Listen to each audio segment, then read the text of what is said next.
Welcome to the Upside Podcast, where we help you get unstuck in life and business by elevating your thinking and provoking meaningful change from the inside out. And today I have a guest with me, Mr. Smokey Garrett, and I'm so very excited to introduce him to you or to share a conversation with you and Smokey. So, Smokey, you are the founder of the Go Network. I am. Yes. You are my boss. I've never actually heard you say those words before. So that is being recorded, right? That she has a boss. So I love that. Had this. I'm kidding. Okay. So, and today I don't have my fancy little upside postcards. I have to do it on my phone. So we went totally tech because I forgot them. But I love it. It's all good. Okay. So tell everybody you are kind of a big deal at Keller Williams. Yeah, you kind of are. I don't know about that, but thank you. Okay. And you own the largest franchise brokerage in all of the U.S. We've done some pretty amazing things with the Go Network. But how'd you get here? Just tell everybody. We're actually filming this at Studio USA in East Plano. You and I are both East Side Plano grads. We are Plano East grads. Substantially before me, but we won't talk about that.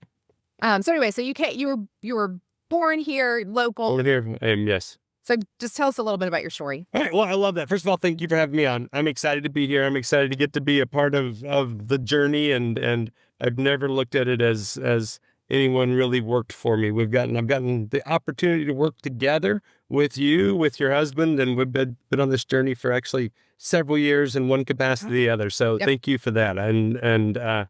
So as far as me, I did grow up here at Plano East. Grew up out in Parker, Texas. Actually, although we grew up in Plano, I kind of grew up more in the horse business. We had a place up in McKinney. And so, but I graduated Plano East and went to college. Actually, I showed cutting horses throughout most of my high school career and college career. And so actually what I was going to do, but went to school, had a couple of changes that happened in that part of my life. Because I was winning, I was competing, I was actually making a lot of money for my age back then. When I was in college, I was doing about $125,000 a year in winnings, showing cutting horses. And what did you love about that? I've never asked you that before. I'm curious. What did you love about cutting horses? Goodness, that is actually a great question. It's what my family did. I had a lot of opportunities. I'm a guy that's been around a lot of mentors, and I had a lot of mentors in my life, but we were raised by really strong women, and horses was kind of what I had done. And I kind of had a passion for lots of things. What did I love about cutting horses, or what did I love about the event? Being a cowboy and cutting horses is something it's a very solo position, because it's more of a lifestyle, I think, is what I kind of found as I was growing up, and it was something you enjoy. It's not really about the showing off part of this. Then when you move into the competition piece, which is what I really liked about it, now it's competitive, and it's something you just can't get on and do. It's something that is actually, it takes a lot of work. It takes a lot of effort. It takes a lot of time. And those were all skill sets that, I think I was raised with. My parents raised me with a work ethic, that I had to get up and go to work. Horses and animals need to be fed every day. If you want to be good at something, you've got to put the time in to go be successful at that. You've got to put the time in to know your horses and know what's happening, because it's very much of a relationship as you go through that. And so for me, it was, I loved the life. I loved what it represented, and I loved the history that I got to experience as we went through it. And so that was fun for me. It was a fun way to grow up. It was a fun way to go through college. I got to travel all around. I was Rookie of the Year, went to Australia, had all kinds of fun that we got to go have around, and that was the way I was going. And that's really what I was going to go do. And then I actually hurt my back. Had a couple of big things happen. I had hurt my back, and had some of my horses that had passed away, and had some really unfortunate incidents at one point in my life. And I felt like that was God, really, because that was the moment that I sat out of school. So I had sat out one semester, and I'm like, all right, I got to decide, is this what I want to keep doing, or do I want to go do something else? And for me, I think that was God telling me. I said, all right, so I hurt my back and couldn't do things.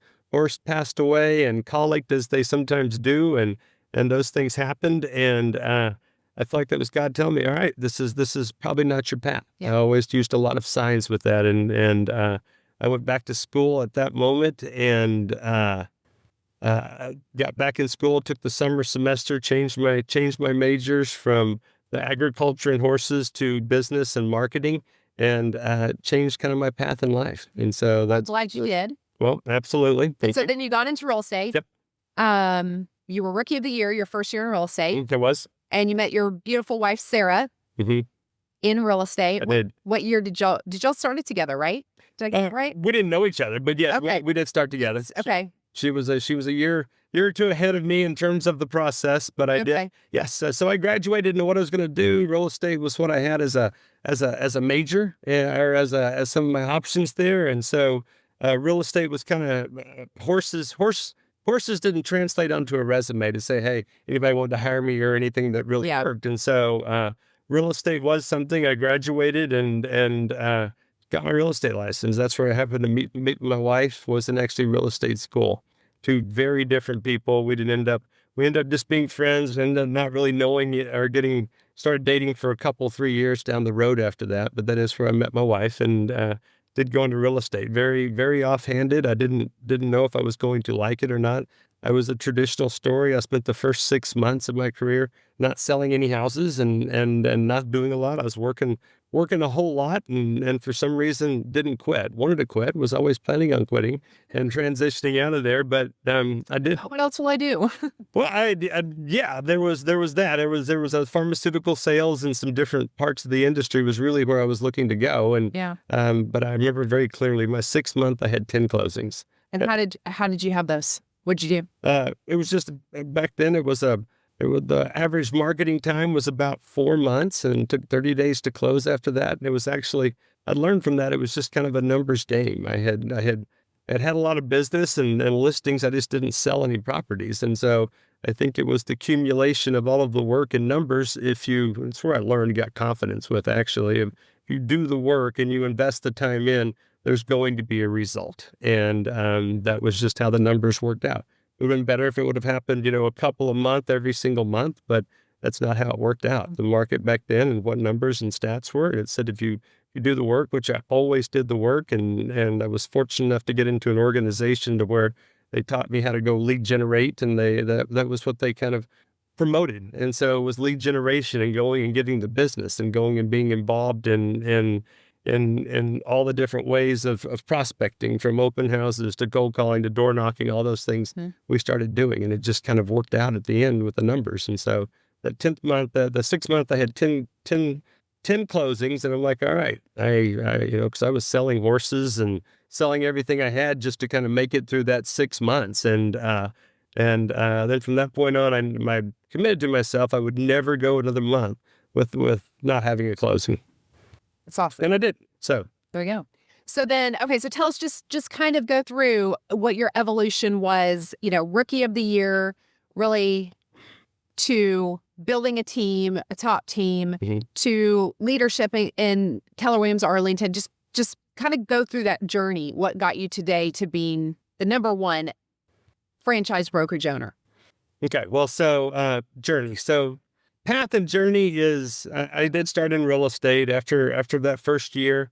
That first year came and went. I never looked back. I saw there was a big enough opportunity in the company in the industry that I picked. It was pretty much wide open in real estate. Yeah. So I loved all of those parts of this industry. And I'm like, all right, I can see myself and have a big enough life here. So I did end up, it took me 6 months to have my first closing, but we did end up being rookie of the year, co-rookie of the year, actually, with Sarah, my wife later on, we were co-rookies of the year, and it kind of launched from there with the real estate industry. But I loved the real estate business, and so we started selling, and I got fairly quickly the understanding of leverage. I knew what I liked to do and didn't like to do, and I just grew a business, and so it just kind of took step by step. I've always been a guy who had the mentors, and when it was time for something to happen in my life, I went and found the best people around who had lives and businesses like I wanted to have. And so, but I went, year one was rookie of the year. Year two, kind of built the business. Year three, I think we had about 70 closings. Year four, I had about 110 closings and started building the team around that. And honestly, by the fifth year, I was burnt out on real estate. I was ready to quit this industry, and I started looking again and saying, all right, this can't be it. So I was working all the time, and there wasn't any answers. The only answers were to go work harder or go spend more time, and I was redlining my business, and I couldn't go any farther. And so when I started looking, that's where I found Keller Williams. I heard them talking about having a life worth living and bigger lives and careers. And it was actually a couple of really key relationships that I had with inside of this company that were willing to kind of pour in. But I was looking, it was that moment I either get in business or I go do something else. And so actually my wife and I moved. We started a team at that point, and they were talking about team and business, and which was really revolutionary in the industry. Nobody else was talking about that. That was a fairly new concept of you could do something besides just month to month sell a house. Yep. It was 100%. Well, it wasn't being done yet. Yes, they had kind of teams or kind of that, and so it applied some business structure around and real business skills that they brought to this, and so that was very intriguing to me, and so. I got married and switched companies within a month of each other. Wow. And so moved companies. We kind of took a step back from there and really just built a team, built a fairly large team, had about a 13, 14 person team that we kind of grew into. And then after I had my first child, which was Katie, and so we had our first baby, my wife kind of moved home and started taking care of the family and doing that. And it really kind of started to change my paths of where I wanted to be and how I wanted to go create and what kind of life I wanted to have. And then 2 years later, I had my second child. My wife had my second child, which was Colton. And so that's actually when it really kind of took off for me. I'm like, all right, I want to go do something else. We'd sold real estate. I'd built the team. We'd done that. Now, how do I have a bigger life? And I looked around the organization and the companies and people who were doing and had the lives that I wanted to have. And that all been through a leadership process in some way, shape, or form. They'd been a team leader. They'd done something in leadership. And I wanted to go understand how to really grow businesses and impact people in a different way. Yeah. And so team leader, I stepped into the team leader role in 2006, first of 2007, I stepped into the team leader role.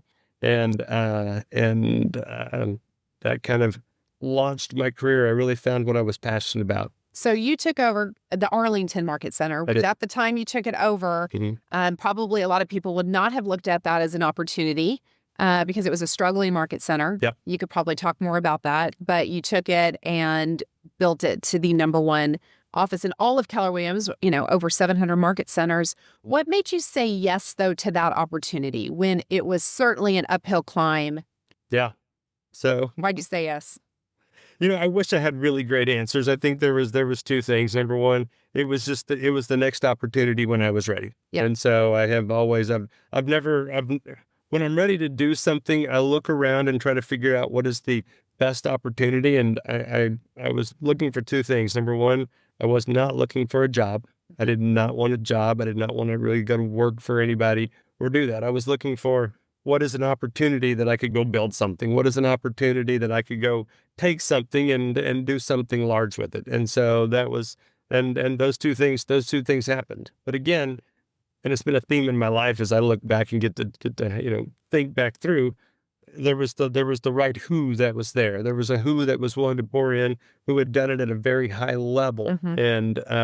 And so there was a who attached, and the opportunity was big enough. And when those two things happened, fear kind of goes away. Yeah. So you're not worried about what's going to happen next. Now you just get to go, all right, what do I need to do?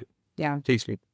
So then your success there. And we did. I mean, to go back, not to interrupt, we did. I'm very proud of the people we got to go on the journey with, because, there was a lot of people there, and I got to learn a lot, and it was really tough, but I found my passion.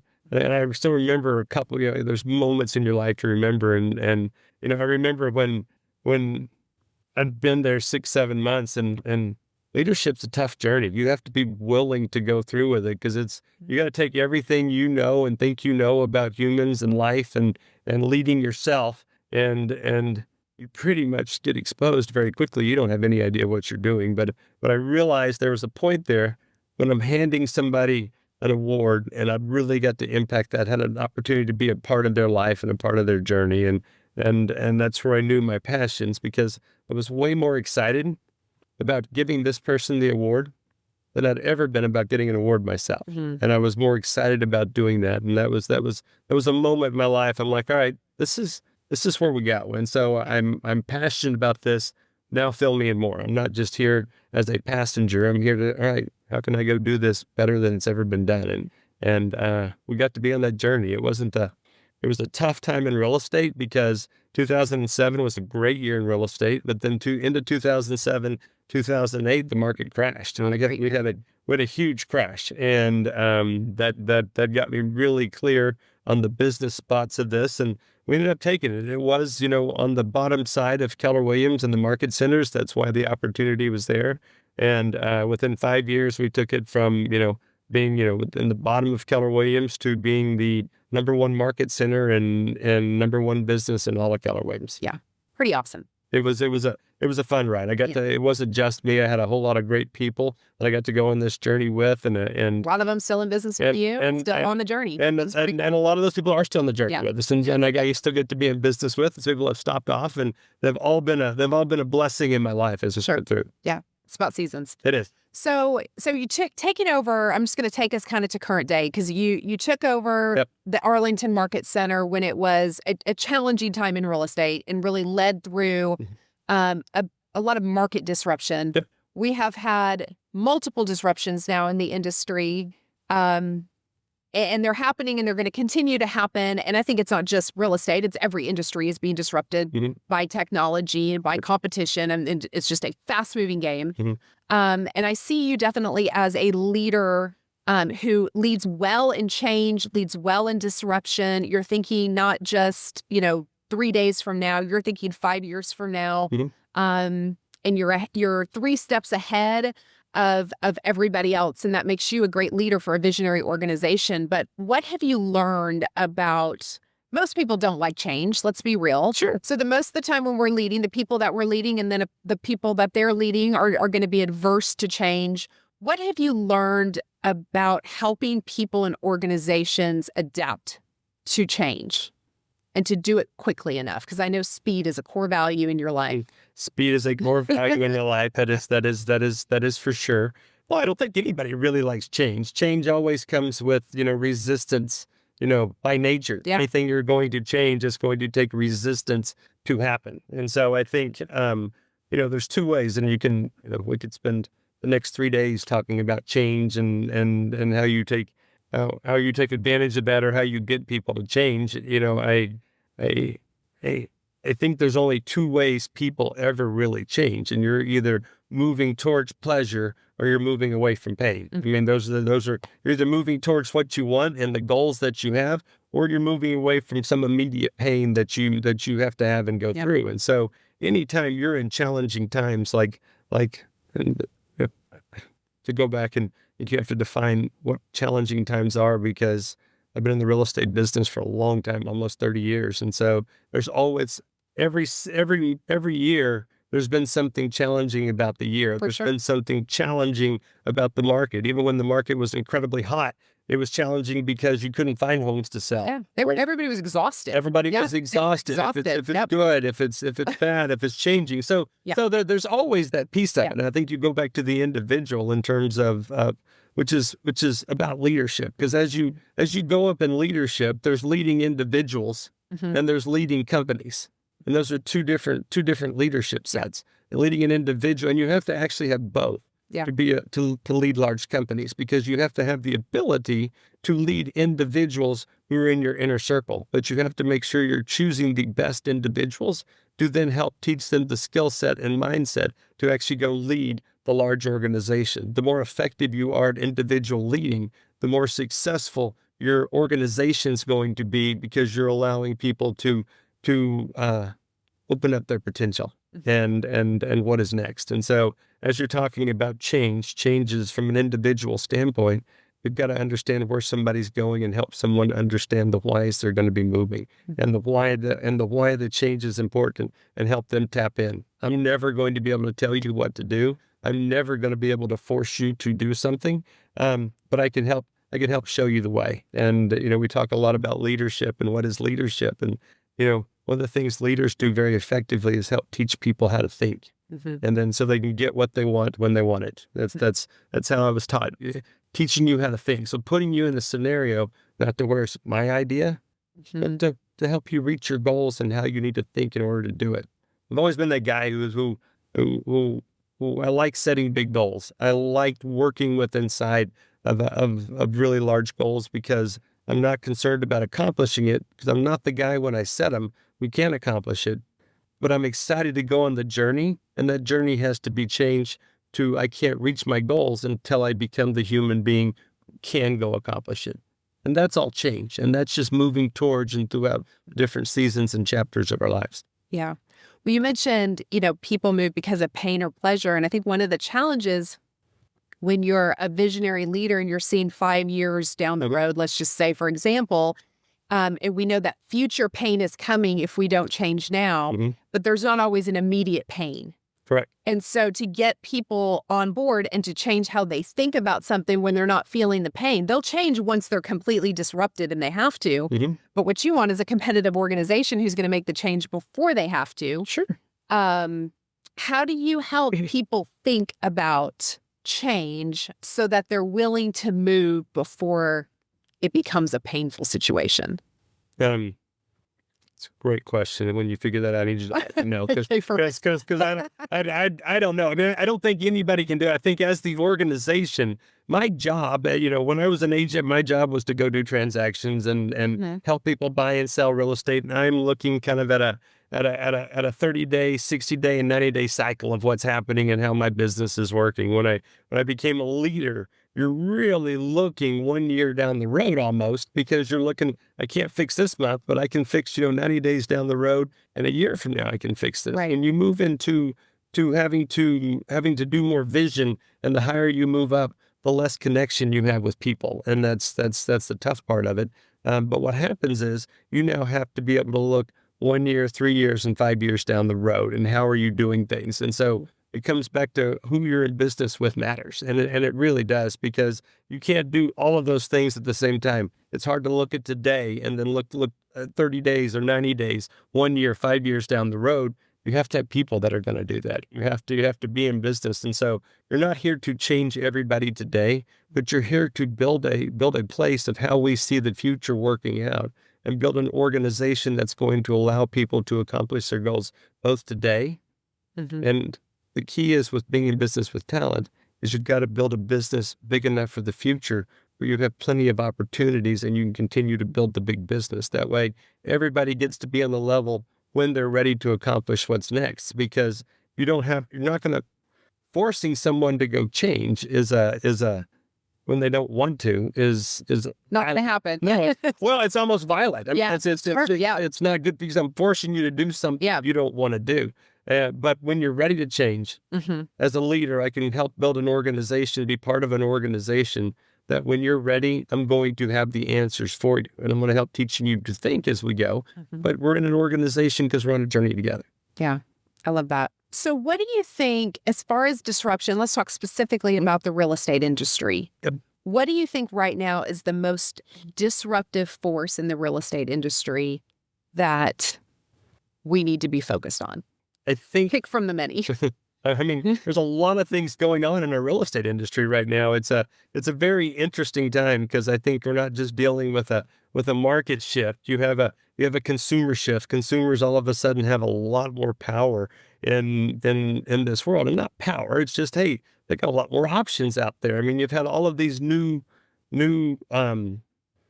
models and new ways of doing business, and new ways of trying to sell homes, and new ways of attracting customers. I mean, the technology business alone has spent tens of billions of dollars in this space just to use the word disruption. And so, and and to disrupt the industry. I think, you have the technology side of this, but no matter what's happened and how much money has been spent in that space, people are still using agents at or at a higher rate than they ever have. So what we do as an organization is still very important, what our job is. And so as you look down the road to say, all right, what is the biggest challenge with and the biggest opportunity? Well, you have a consumer shift, you have a market shift, and you have kind of an industry shift, all kind of happening at the same time. And what that allows is the industry is adapting. The industry is changing. Consumers are saying, I want something different. And so I think the biggest obstacle or fear as we move down of our industry of what's going to happen has to do with us, the real estate agents. Are we, as the real estate professionals, willing to understand where we are and our position at this point in time? And are we willing to actually adapt and change into the future? Are we willing to become what is necessary? Are we willing to move from a transactional type agent to that true consumer advocate, to that person that's really going to offer something in a very different way, not just opening a door, not just selling a house, but now you get the opportunity to be able to be a part of, an entire home journey with their people, being able to help the industry in terms of, of not just this home, but help them with mortgage, help them on the title side, help them with insurance, help them making the best choices and helping advise them in the future, not just on how to get into the house, but what is the best strategy and plan for the rest of their life and for the rest of their journey throughout the home buying process. They've said, and I think you have to worry about this and look at this a little bit as what is the behaviors of the buyer right now? Is home ownership still important? Has home ownership gotten out of reach for people? Where does this in the journey and the process? And so what we do is important. What we do is helping them to obtain that, but also being that conduit to help them get there and to help build the future for that. Yeah. Well, I think it was 7 years was the average length of time that homeowners are going home. I think it's up to 10 now. So people are staying longer, which means the transactional cycle is longer. Yeah. Well, I also think the average person 24 to 34, I think 79%, let's raise that to 80%, people are living at home with their family. Right. That is an amazing stat. It is an amazing stat. And so, there's lots of conversation around that. Sure. But that's an amazing stat.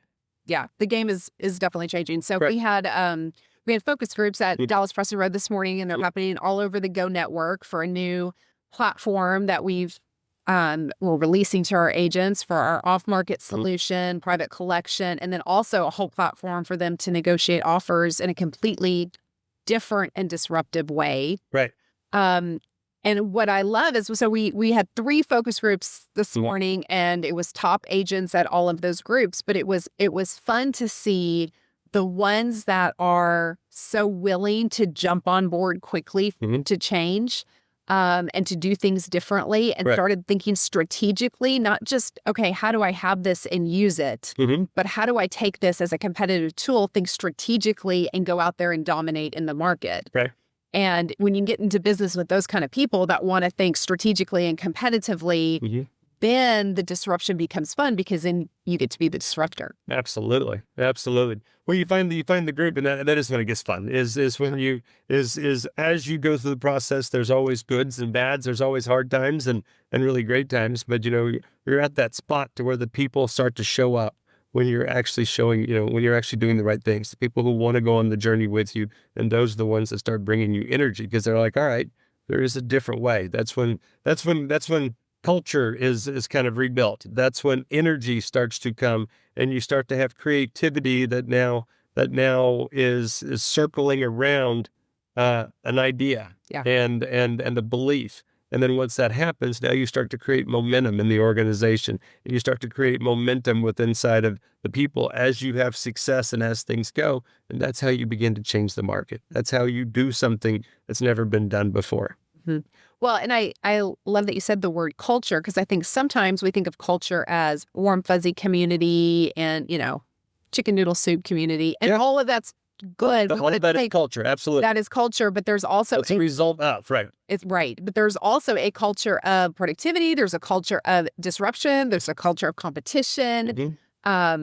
And that is something too, that when you can have the tools and you're creating the culture through that by attracting the right kind of people that want to grow and do something different and think differently, it does create a certain kind of culture too within your organization. Oh, 100%. I mean, organization to some extent always looks like its leader.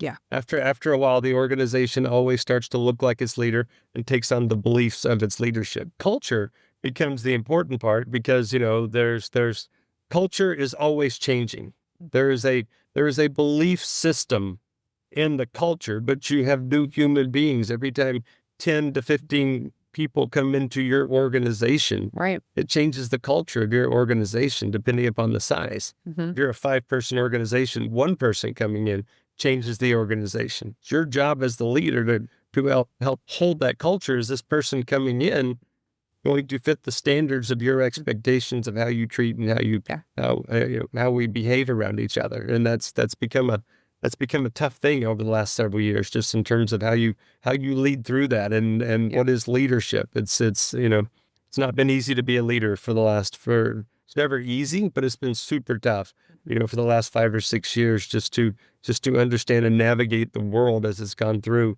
to help to understand. And so, but a culture, for me with culture, it always starts with, you got to be able to make a living. This is still a business. You got to help, we are here to help our agents become the best version of themselves and reach their goals. We're here to work with, help people, through home ownership to the biggest transaction of their life, most people. And that's an honor. It's an honor we get to do this every day.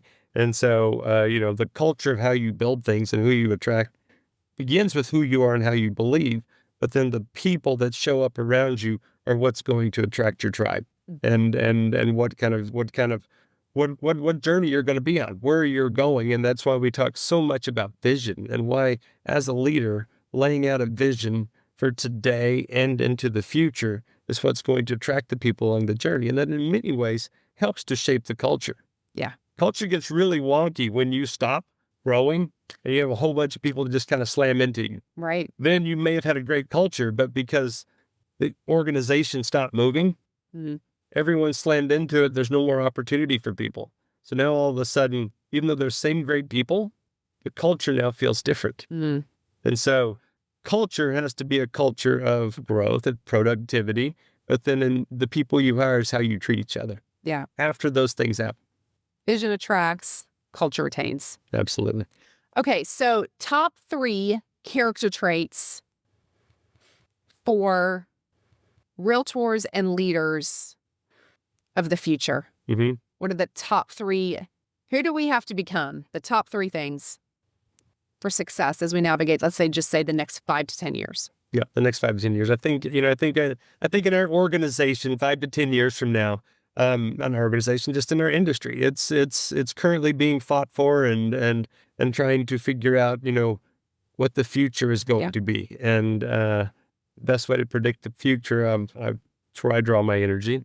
Best way to predict the future is to go create it and to have the vision and people to kind of help go create what the future is going to be. So, and then your question exactly was, what traits do people need to have into the future? Well, you have AI, you have technology, you have all of these things that are coming into our industry. We've been in a very, industry that's been very aggressive, and it's used aggression in terms of its growth. And so I'm not sure how much that character trait follows through into the future, because now it's going to be how you're giving the best service, but it's service through AI, service through all of these tools, not to replace what you're doing, but to come alongside you with inside of this. And so there's a certain amount of understanding, because the biggest challenge right now is understanding how to communicate as a leader and as a professional, because the leaders, you have to communicate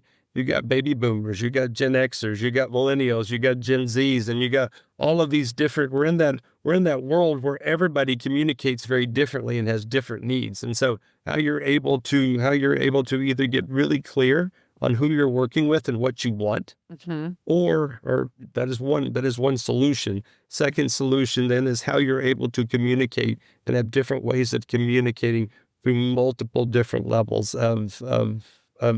of age and multiple different levels. And so the ability to communicate at a high level, the ability to work with inside of the system, because I think the rugged individualist that we have all become is going to be tough in the future, because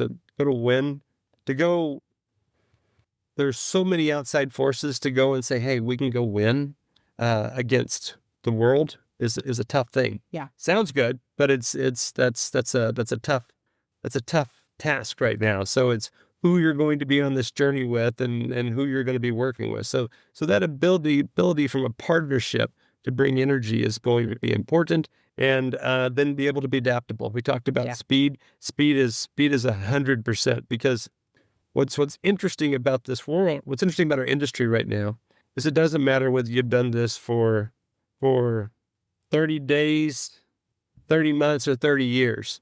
It's all new. There are new skill sets. It is changing. And so either you're going to adapt to the future and adapt to what's happened, or you're truly going to be left behind. And it's starting to speed up quicker and quicker. It's going to be slowly and suddenly, but we're currently in those decisions right now where we're going. So it doesn't matter how long you have been doing this industry. Starting new in this industry, you have plenty of opportunity even over the people that have been doing it for years, because things are being done differently. Yeah. And that's where we're getting to rewrite the rules and rewrite how things are done. And that's exciting.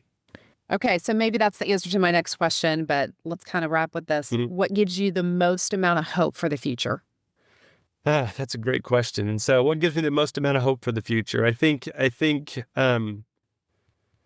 had to decide 4 or 5 years ago, actually. I had to decide, I'm like, all right, what do I want to be when I grow up? Do I have enough energy to change? As you start seeing the world changing and everything changing, what is it that I want to be? And do I have enough energy to go be a part of this? And can I had to make the decision, do I have to go show up and be able to show up with inside of this business and have enough energy to help create and fulfill the promises of all the people that we're in business with, and help create the promises of this business and what's new, and being able to go change. And so, obviously I made the decision, yes, because that is what brings energy to me. There is a change and an opportunity that is here.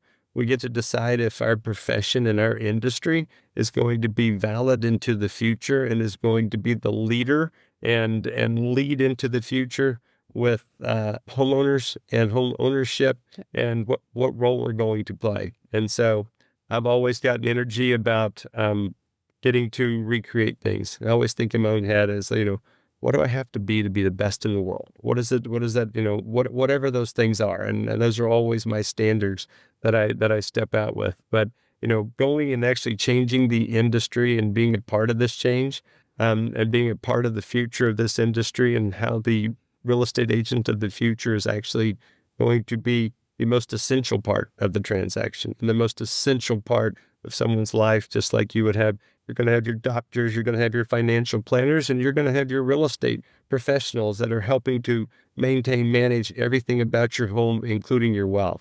And there's going to be a large group of people that come on that journey with us. And the most exciting part is it's not individual anymore. Yeah. It's definitely going to be a team sport, and how we're going to win together in the future. And so that's what opportunity is at all of our feet right now with inside of this industry. And industry is very much pushing in every aspect of this industry. It's changing, and you can feel it kind of breaking apart and recreating into something better. And so we get to be a part of that now. We get to be a part of that, and that's what gets me excited, because it's about creating opportunities. It's back when I was first team leader for me. It was when I was first team leader, I got excited when someone else had success. I got excited more over someone else's success in creating that than anything else. And we're at that moment again in history to get to go recreate that Yeah. and recreate where we are. Well, I'm incredibly proud to be part of the Go Network. I'm incredibly proud to be in business with you. And I believe we are doing some cutting edge things and some exciting things, some disruptive things. I'm proud of the people we have on our bus that we get to do this journey with, no doubt. Absolutely. And like you said, it is all about who we get to become in the journey. So thank you. Thank you for joining me today, everybody. Happy to be here. Thank you for listening. And as always, when you invest in your growth every single day, it will yield you great returns. Be sure to subscribe to YouTube for me and drop Smokey lots of love in the comments. Thank you always for being an Upsider, and we'll see you next week.